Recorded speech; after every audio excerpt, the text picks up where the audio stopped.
J'ai dit à Mendel que les cours du matin, dimanche matin, l'objectif, c'est d'apprendre des notions. D'accord. Donc, la semaine dernière, on a fait un cours sur la tfila. C'était une idée qu'on pourrait revenir dessus, mais une idée. La sira, vous l'avez faite déjà, mais vous savez, on peut zoomer sur ce qu'on veut dans une sira. Donc, c'est la tfila, on mange pour prier et pas prier pour manger. Cette sira-là, elle nous apprend un yesod fondamental euh, pour, euh, pour être un juif, pour que la religion ne soit pas imaginaire. Mais bon, on l'a fait la semaine dernière. Aujourd'hui, on va travailler sur un autre point. Alors, ce point-là, il est très, très, très important. Euh, on va dire que, alors, il y a un lien, parce que j'aime bien faire des liens. Donc, on a parlé de la tfila la semaine dernière. Globalement, comment on doit aborder la tfila dans sa globalité et comment on peut expliquer même à ses enfants c'est quoi la tfila. Et j'ai fait ce cours-là avec des élèves du séminaire. On a passé 4 heures dessus pour que la tfila soit quelque chose de normal. Parce qu'il y a souvent des gens qui ne comprennent pas ce que c'est la tfila. Là, tout d'un coup, ça devient normal. Là, ce qu'on va faire ici, c'est la Hakdama à la tfila. Mais pas comme vous croyez. Hakdama à la tfila, c'est Avat Israël. Arénie Mikavel, on commence là-dessus avec je prends sur moi l'amour de l'autre. On sait très bien que si on aime, il y a deux choses importantes, l'amour de Dieu, l'amour de l'autre. Ces deux éléments-là euh, sont, on va dire, donc, voilà, ce qu'on appelle la tfila. Donc, l'amour de l'autre, c'est l'introduction à l'amour de Dieu. Mais en vérité, c'est bien plus que ça. Prier à Dieu, c'est penser à autre chose qu'à soi. Vous comprenez? C'est-à-dire que si vous voulez, en réalité, si on veut euh, comprendre l'impact que ça a sur nous, la tfila, l'amour de Dieu et l'amour des autres, si on veut être purement terre à terre, presque. Donc, l'idée, c'est que, en vérité, voilà, on sort de soi. Aimer l'autre, aimer Dieu, aimer l'autre, qui est l'opposé de aimer moi. Voilà. En vérité, il y a trois choses. Il y a l'amour de moi, l'amour de Dieu et l'amour des autres. L'homme, naturellement, il s'aime lui-même. Ce n'est pas la peine de faire des shiurim là-dessus. L'homme, naturellement, il développe l'amour de soi de plus en plus. Comment il développe? À chaque fois que je fais quelque chose, je deviens la chose. Donc, quand je m'achète un téléphone, quand je mange une pizza, quand je vois je sais pas quoi, un jeu, en fait, le point commun en tout ça, c'est que je fais quelque chose pour l'amour de moi. Et donc, je deviens de plus en plus moi. Et moi, de moins en moins, Dieu, de moins en moins, ma femme, mes enfants. Donc, il faut contrecarrer ça. Et donc, ça s'appelle la prière pour Dieu et la Israël pour les autres. Je vais vous dire une chose. Hein. Si vous n'avez pas compris ça, vous ne pourrez jamais construire un couple, vous ne pourrez jamais avoir d'amis à long terme. Parce que, à un moment donné, ma femme, on ne se rend pas compte, ma femme, elle représente quelque chose qui est contre mes intérêts à 30, 40, 50 ans, donc même avant. Mes amis, pareil, donc je coupe les liens avec mes amis, etc. Alors, en dehors que ce soit une mitzvah, c'est une mitzvah qui a aussi une psychologie très, très poussée, en fait. Après, nous, on le fait l'ishma pour Dieu, etc. Alors, aujourd'hui, on va s'arrêter, on va zoomer sur Avat Israël. Alors, je me base sur un texte, si vous voulez, après je vous dirai où, de Torah, hein, d'un Rav très connu. Donc, la question qu'il pose, c'est que très souvent, au début du couple, par exemple, il y a beaucoup d'amour, il y a beaucoup de feeling, voilà, pas de passion, mais voilà, Voilà, on s'entend très bien. Et avec le temps, ça commence à se... On voit que ça s'abîme. Et, et voilà, il y a moins d'amour, il y a des frictions, il y a de la violence. Et des fois, carrément, il y a un divorce. Qu'est-ce qui a fait qu'on est passé de l'amour, de la complicité, à la violence, à l'agression et à la séparation, soit divorce, soit des fois, il y a des gens qui divorcent pas, mais ils ont une vie parallèle. Vous voyez, chacun laisse la place à l'autre. Et voilà. Voilà, donc, et on peut retrouver ça dans l'amitié, des amis qui s'adoraient, et puis à un moment donné, ben, ça se sépare, ça se divise, ça se parle plus, ça se parle moins. Pourtant, il y avait une complicité avant, donc il y avait de quoi. Et on retrouve ça aussi avec les enfants. On voit qu'il y a des enfants, on adore son père, machin, et puis à un moment donné, et ben, boum, ça passe plus. Voilà, les enfants, ils se révoltent, ils s'en vont et ils ne parlent plus à leurs parents. Comment, comment de l'amour on arrive à une telle opposition, opposée, et de l'amour on passe à la violence. Alors, pour votre âge, à vous, la question importante, c'est la femme, pour l'instant. Et sachez que ça peut arriver à tout le monde. Hein. Et bien, dans quelques temps, ce sera les enfants. Mais les enfants, ça commence déjà dès maintenant à comprendre comment ça fonctionne. Voilà, je vous pose la question. Si vous avez une idée, Est-ce que c'est évidemment, parce que on a fait le tour? Ça veut dire, tu as des copains, c'est intéressant, 1 an, 2 ans, 5 ans, 10 ans. À un moment, c'est toujours la même chose. Alors, on met un peu de côté et ça se vexe. Et comme alors là, bon. Alors, David, tu as raison, mais ça ne deviendrait pas de la violence. Ce que tu dis, ça arrive, il y a des gens, on n'a plus, on n'a plus de quoi se dire. Tu vois, mais il n'y a pas on n'a pas vu David. Voilà, bon, ok. Alors, vous avez compris, hein, le problème, c'est qu'est-ce qui fait que tout d'un coup, il y a une espèce d'aversion vis-à-vis de l'autre. C'est pas un peu ce qui s'est passé avec les élèves de Rabbi Akiva? Tout à fait, c'est la question. Ouais, ok, ouais. Alors, je reviens sur ce qu'a dit David. Vous voyez, il y a l'amour, l'ignorance et la haine. Pas la haine, la violence. Enfin, moi, mon problème, parce que sa question, elle est bien parce qu'elle positionne le sujet. Euh, Qu'avec le temps, tu ne m'intéresses plus, bon, ça peut se comprendre. Hein, on a deux amis, ils n'ont pas le même chemin, effectivement, bon. Mais comment la passion, l'amour, et le lendemain, des fois, ça peut se passer en un jour. Et on comprend pas qu'est-ce que j'ai fait. Ou des fois, on ne supporte plus l'autre. Voilà, donc, la question, elle est claire. Là, et tous ceux qui l'ont vécu, essayez de vous remettre, parce que moi, je le connais un petit peu, on a eu souvent des discussions. Des fois, on ne comprend pas ce qui se passe. Vous voyez, et c'est passé de l'amour à la haine, de la violence. C'est là ça qui est intéressant. Et j'insiste parce que on va dire que ce point-là qu'on va développer aujourd'hui répond à une partie de la relation humaine. Je n'ai pas dit tout, mais une partie. C'est ce qu'on a constaté chez les élèves de Rabbi Akiva. Ils étaient d'un amour fou, au point où on voit qu'ils s'aimaient. D'abord, ils avaient un maître qui était un maître qui enseignait l'amour et qui pratiquait l'amour. On le voit dans quel Messirut Nefesh il faisait pour aider les gens. Et on le voit d'autant plus qu'on les a appelés des zougim. On dit les élèves, il y avait 24 000 élèves, on les a appelés des zoug. Donc ça veut dire des couples, des chavrotot. Tellement qu'ils s'aimaient entre eux, c'est que ils étaient voilà, inséparables. Donc on retrouve la même chose chez les élèves de Rabbi Akiva. Alors, Pour, pour, ouais. pour eux, leur amour, c'était pas leur idée de l'amour, c'était qu'ils devaient tous être d'accord autour de la même chose. Et à partir du moment où chacun avait son avis et qu'ils n'arrivaient pas à se mettre en accord sur la même idée, alors là, cet amour qui de base, enfin, ça devait être un amour par rapport à l'autre, ça se transforme en haine parce qu'ils ne comprenaient pas comment l'autre ne pouvait pas penser pareil que lui.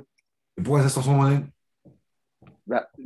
vu que dans leur idéologie, ils doivent vraiment être dans le même point, donc c'est-à-dire que si l'autre Oui, ne mais, pense pas comme moi, oui, alors il mais faut vraiment que je le change et du coup, je risque d'être violent si je veux vraiment non, changer comme ça. je t'aime, tu vois. Si je t'aime, alors je vais te dire pourquoi ça devient de la haine, tu vois. Qu'est-ce qui fait, il y a un truc qu'on oublie là, en fait. Ouais, Est-ce qu'on ne peut pas dire que plus le temps il avance, plus il y a une certaine intransigeance qui se met en place? bon. C'est-à-dire qu'il est moins, il va être moins calme, enfin, il va être plus intransigeant en fonction de la réaction de son partenaire ou bien de son ami. Parce il attend plus de sa part. Et de là à devenir de la haine, tu vois, c'est étonnant. Tu peux me dire que tu m'agaces un peu, tu vois, mais de devenir, comme dans les couples où tout d'un coup, ça explose complètement. Mm. Alors, regardez, l'idée, c'est qu'en vérité, on va expliquer en même temps dans ce cours une notion qu'on a souvent abordée, mais rapidement. En Chassidoute, on explique qu'il y a les sphirotes, les 10 sphirotes et 7 émotions. Dans les 7 émotions, les deux principales, c'est Chesed et Gvura. Après, Tiferet, c'est le mélange des deux. Et ensuite, Netzach et Yesod, c'est des sous-émotions. Mais les deux principales émotions, c'est Chesed et Gvura. On explique souvent ce que c'est Chesed, c'est l'amour, etc. Voilà, on le comprend bien, mais dans le bien, je parle. Hein. Et souvent, Gvura, on l'explique dans le mal. On te dit la Gvura, c'est dur, méchanceté, cruauté, etc. Mais en réalité, la Gvura, elle est neutre, elle n'est pas dans le mal. Elle n'est pas dans le mal. Donc aujourd'hui, on va expliquer en passant aussi, je vous donne une notion qu'on va vraiment développer, c'est on va essayer de comprendre ce que c'est la Gvura dans le bien. Okay, je vous donne ça voilà, en parenthèse. Donc c'est vraiment un sujet fondamental. Alors déjà pour pouvoir se lier à l'autre à long terme, pour avoir une vraie relation avec l'autre, il faut comprendre en fait qu'est-ce que l'autre attend. Oui, on peut dire, moi, ce que j'ai envie de faire avec toi, mais est-ce que je sais ce que l'autre a envie d'être qui il est lui? En fait, c'est pareil, hein, on est pareil tous les deux, mais il y a moi vis-à-vis de moi et il y a moi vis-à-vis de toi. Nous, des fois, il faut se poser la question, qu'est-ce que l'autre attend? Alors l'autre, il attend deux choses, tout le monde, deux éléments. C'est de la psychologie, hein, en fait. D'un côté, on a envie de s'individualiser, d'accord? Et d'un autre côté, on veut se socialiser. Je ne sais pas si ça se dit en français, mais voilà. En gros, il y a ces deux éléments opposés, individu, social. Moi, je suis le héros, je suis le beau gosse, je suis l'homme spécial qui a une tête, voilà, qui a un kécher avec le rabbi spécial.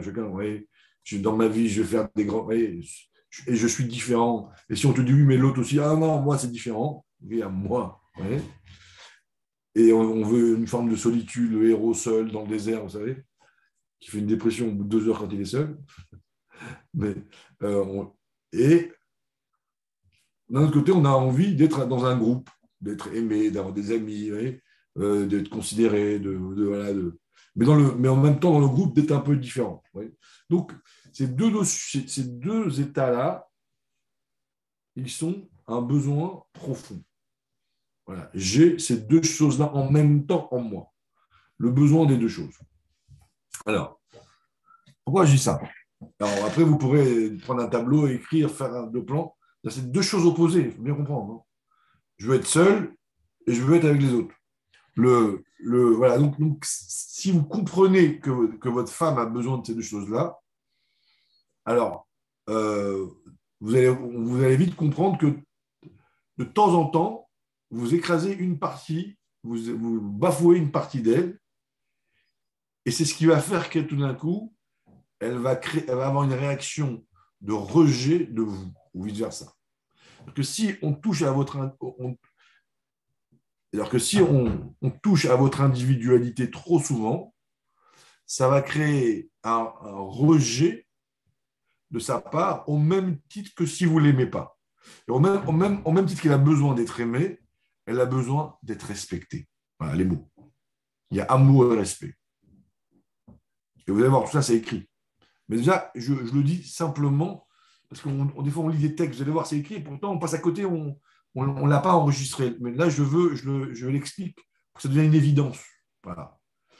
Donc, et vous aussi, c'est pareil. C'est-à-dire que tout d'un coup, on va blaguer, tout d'un coup, les copains, machin, et à un moment donné, l'autre, il va dépasser une limite, et là, tout d'un coup, vous ne supportez plus. Vous voyez, c'est plus que ce qu'il fait, c'est pas bien. Vous ne supportez plus.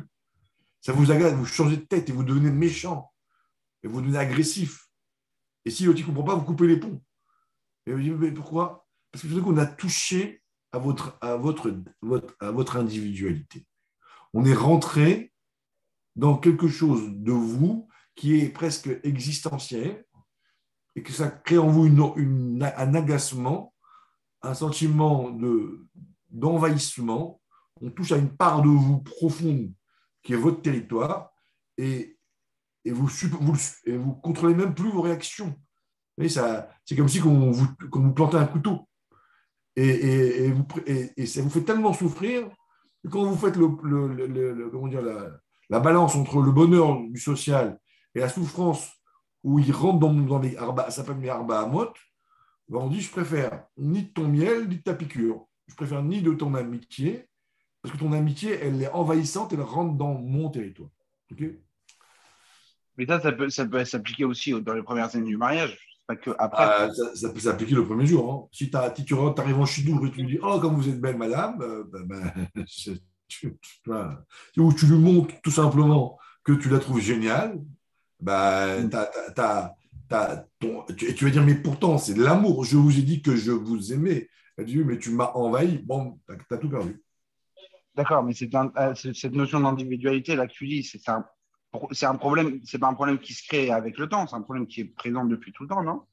Non, non, non, parce que les débuts, en général, au début des premières années, des premiers mois du mariage, il y a un amour très fort qui se dévoile, qui est un peu un cadeau de Dieu, qui fait qu'on on oublie notre individualité. D'accord. Vous allez voir, on va dire, on se rend compte que tout d'un coup, on parle d'amour, mais on oublie en fait un autre élément. C'est comme si que tu dis, pour faire de la mayonnaise, je mets des œufs, mais il y a de l'huile aussi. On a oublié l'huile. Alors, où c'est marqué déjà ça? Alors, c'est marqué dans une Mishnah. Mendy. Ouais. Juste l'exemple que tu viens de donner, quelqu'un rentre en chidour et complimente la fille. Qu'est-ce qui cloche à ce moment-là? Ça veut dire qu'il n'a pas respecté son individualité ou sa sociabilité? Ou les deux? Individualité. Parce qu'en fait, la fille, elle a son rythme à elle. Tu vois. Toi, quand tu crées une relation avec quelqu'un d'autre, tu rentres dans sa vie. Tu lui dis qu'elle est belle, tu lui dis qu'elle est intelligente, tu lui dis que tu l'aimes. Mais est-ce qu'elle est prête à entendre ça?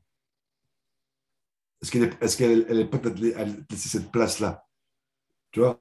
Donc, si tu vas trop, si tu vas trop vite, en fait, bah, même si elle t'aimait, elle ne te supporte plus.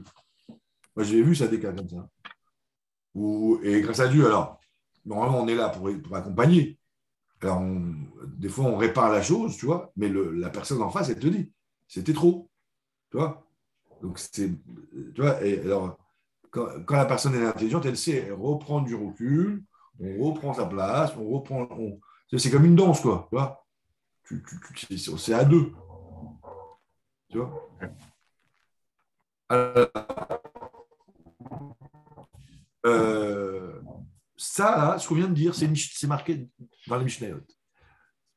Alors, je vais vous dire, je vais sur le coup un petit peu à l'envers, mais c'est pas grave, hein, comme ça, au moins, pas comme dans le livre. C'est écrit. C'est écrit.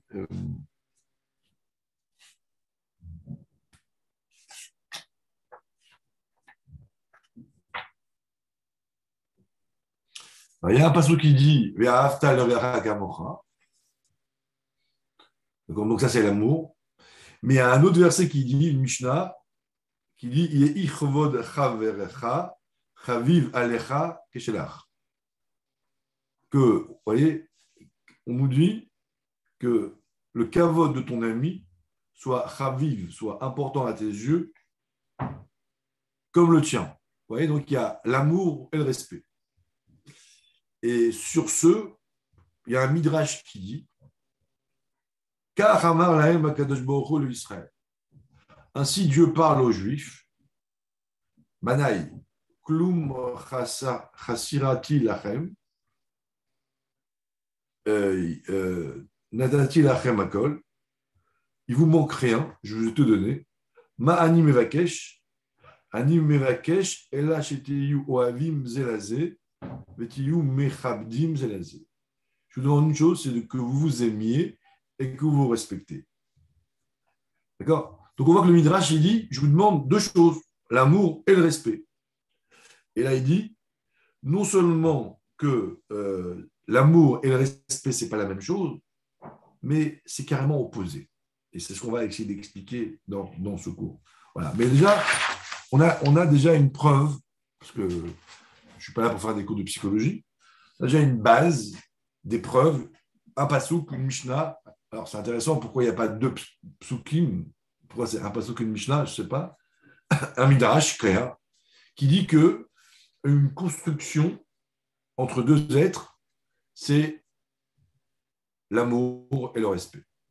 D'abord, il y a plein de références, c'est très construit, mais je sais qu'on l'a déjà lu, on l'a déjà dit, mais on va dire, des fois, on ne le pose pas au bon endroit et on ne lui donne pas l'importance qu'il doit avoir. Alors, donc, individualité, spécificité, solitude. On pourrait trouver plein de noms. Et en face, on pourrait dire sociabilité, être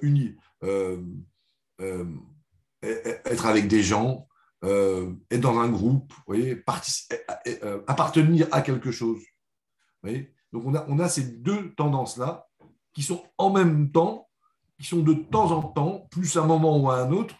Et en fait, il faut être capable de, quand on observe l'autre, quand on vit avec l'autre, en même temps l'aimer, en même temps, on va dire, lui donner toute l'affection qu'elle a besoin, et en même temps, savoir à quel moment s'arrêter, reculer, et lui permettre à l'autre de s'individualiser. Soit d'avoir des moments seuls, soit en lui donnant sa spécificité, c'est-à-dire sans l'envahir, sans déborder sur elle ou sur nous. On trouve ça dans la Sirata Omer. Dans la Sirata Omer, on a, donc là, cette technique, j'avance, c'est deux idées. D'un côté, on nous dit que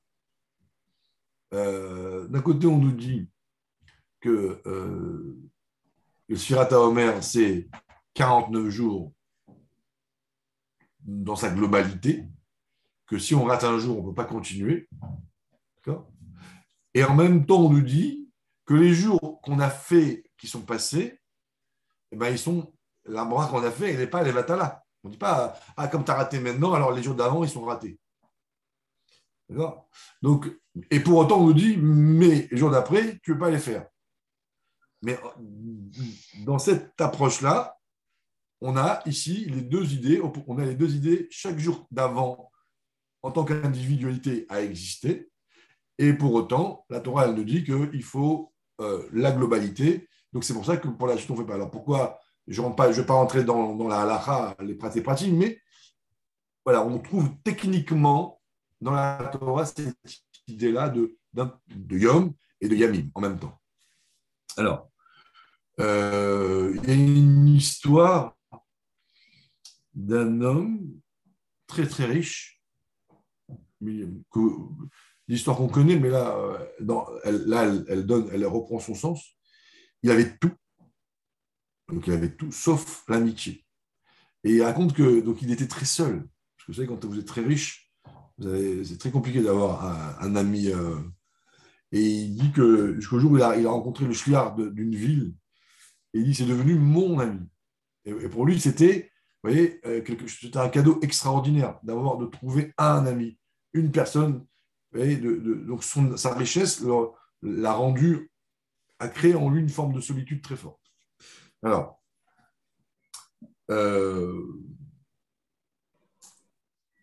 alors, en gros, si on peut se poser la question, qu'on ne se pose pas forcément, mais à quel moment je préfère abandonner ma sociabilité? À quel moment je préfère choisir ne plus être aimé pour protéger mon individualité? Ça veut dire, je la pose autrement, l'amour de l'autre me fait souffrir à un tel point que je préfère abandonner cet amour parce que mon individualité a très mal. Vous voyez? Voilà. Si vous voulez, il faut comprendre, voilà. C'est-à-dire que l'envahissement que je vais faire, que je vais avoir sur l'autre, s'il est douloureux, au point où il me dit stop, je ne veux plus que tu m'aimes, laisse-moi tranquille. Voilà. Et des fois, on ne fait pas exprès, hein, mais voilà ce qui se passe. Alors, si la Torah, elle nous parle tellement d'amour et pas tellement de ça, pas tellement du respect, parce que la première étape, c'est de travailler l'amour de l'autre. Vous voyez? Je veux l'autre côté maintenant. Le début, on te dit aime l'autre. Mais quand tu l'aimes, que le premier travail, alors tu l'aimes maintenant. Ah oui, ça y est, j'ai réussi à sortir de moi et d'aimer l'autre. On dit hop, hop, hop, hop. Est-ce que tu le respectes aussi? Tu dis quoi? C'est quoi le respect?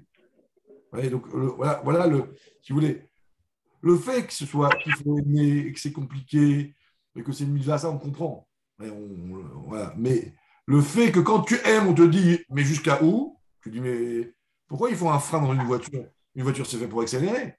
On dit non, si tu n'as pas de frein, tu prends l'arbre. Voilà. Alors, on aurait 5 minutes, monsieur. Donc voilà. Donc là, on a posé la base. Alors, on continue. Alors, maintenant, on va comprendre le problème de Rabbi Akiva. Les élèves de Rabbi Akiva, hein, et là, tout d'un coup, ça devient évident. Ils étaient des zougim, c'est-à-dire que imaginez-vous, quand vous devez rentrer dans cette yeshiva de Rabbi Akiva, ça devait être extraordinaire, quoi.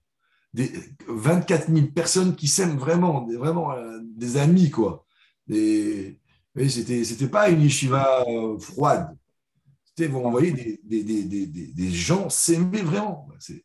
Mais à un moment donné, cet amour était trop puissant. Vous voyez, si vous voulez, elle était tellement forte qu'elle a minimisé le respect de l'autre. C'est-à-dire qu'elle a, comment dire, ils s'aimaient trop et ils ont oublié de mettre des freins à la hauteur de l'amour qu'ils avaient. C'est comme si vous roulez en Ferrari, vous mettez des freins je sais pas, de Twingo. Donc, leur amour est devenu envahissant. Et donc, ils ont créé une union très puissante, mais ils ont brisé l'individualité de l'autre.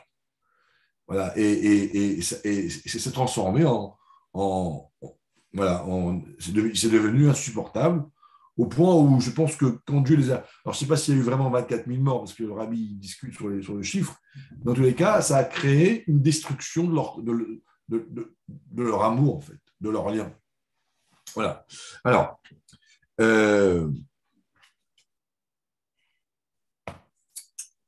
maintenant... Qu'à force de vouloir s'aimer, en oublié de se respecter, c'est ça que ça veut dire? Exactement. Ils ne pouvaient plus. Ils pouvaient plus. Bah oui, parce qu'en fait, il développait, il augmentait la puissance d'amour, et à un moment donné, quand tu aimes trop, plus que la norme, et ben en fait, le respect ne tient pas. Donc, si tu vois, il faut développer les deux. Alors, maintenant, il nous reste une minute ou deux, donc je vais juste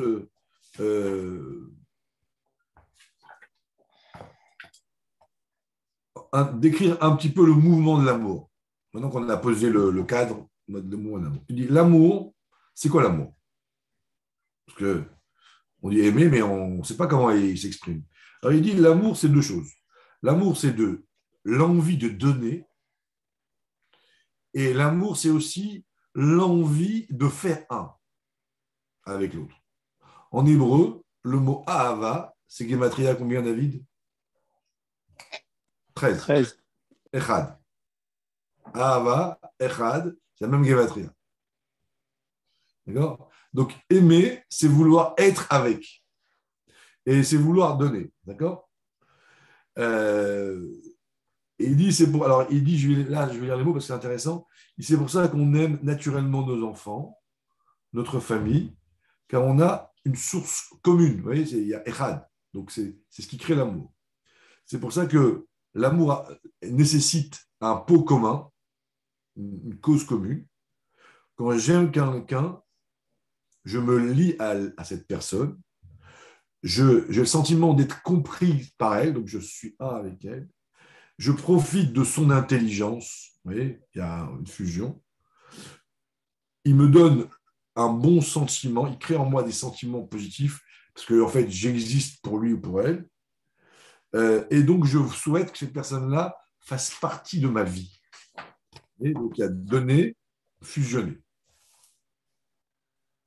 D'accord? Mais, en même temps, donc tout ça, hein, c'est important que tout à l'heure, demain, vous essayez de vous observer. Parce qu'en fait, là, on décrit ce qui se passe quand on aime. Ahava, l'amour, il dit l'amour, c'est extraordinaire, mais il y a un problème. C'est quoi le problème? Là, on rentre dans une chose de racine qu'on a déjà souvent vue, mais là, ça va être plus décrit. La source de l'amour, c'est mon ego. Ego chéri. Où c'est marqué? Yesh mi sheol. Voilà. Là, on repart un peu en chassidut. Yesh mi sheol. Ça veut dire, quand j'aime, c'est je aime. Je ressens que j'aime. Quand j'aime, je me sens à moi. Arelama Anioel, qui disait aussi litov. Pourquoi j'aime? Parce que ça me fait du bien. Anilo bohemet oev oto. Anioel et tatsmi. C'est pas, j'aime pas vraiment l'autre. Je m'aime à moi. Comme c'est quand on dit j'aime le chocolat. Okay, quand on dit j'aime le chocolat, j'aime pas le chocolat, j'aime moi qui kiffe le chocolat. On retrouve la même chose. Donc là, l'amour, donc c'est plutôt le côté, on a insisté sur le côté groupe, unité, mais c'est pareil dans le côté chesed, dans le côté don. Hein, quand on aime, on donne. Quand on agit par générosité, donc le deuxième partie de l'amour, on ne va pas vraiment savoir ce que l'autre il a besoin. Zéba, mais seulement c'est notre besoin de donner. Et très souvent, ça ne correspond pas aux besoins de l'autre. Je te donne quelque chose, mais en fait, ce qui m'intéresse, ce n'est pas toi, c'est moi qui donne. Quand on rend un service à quelqu'un, on dit alors tu ne me dis pas merci, alors on a envie qu'on considère l'acte qu'on a fait vis-à-vis de l'autre. Quand tu donnes pas, tu prends. C'est-à-dire que tu donnes parce que tu as kiffé de donner. Donc en fait, tu ne donnes pas. Tu te fais et le problème, ce n'est pas ça. Le problème, c'est qu'à la fin, ça devient l'inverse. Tu vas donner à ta femme un cadeau, elle n'a pas besoin, elle n'en peut plus de tes cadeaux. Tu vas donner à ta fille un cadeau qui n'est pas adapté. Tu vas donner à un pauvre 1000 euros et à la place d'essayer de lui trouver du travail, tu vois. Mais en fait, tu te fais kiffer. Je dis, je t'aime. Alors on te dit non, je m'aime. Je te donne. On te dit non, je me donne. Voilà, en fait, c'est ça. C'est-à-dire quoi? Ça veut dire quoi? C'est-à-dire que quand je dis je t'aime, ça veut dire j'aime être avec toi. Donc, mais c'est un besoin que je nourris mon ego. Et quand je dis je te donne, en fait, je nourris aussi le plaisir de donner. Alors, Voilà. Alors, la semaine prochaine, on va développer la notion de Gvura dans le lien avec, dans la relation. Comment on peut placer la Gvura pour créer un équilibre dans cette relation avec l'autre qui va protéger, en fait, qui va pouvoir nous donner sans étouffer, sans écraser l'autre. Et c'est ce qui s'appelle la vraie Avat Israël. Voilà, messieurs, il est 10h50, j'essaie de respecter le temps. Je sais qu'on n'a pas fini, mais c'est important de vous respecter aussi votre temps. Voilà. Je vous souhaite, cher Watov, si vous n'avez pas de questions,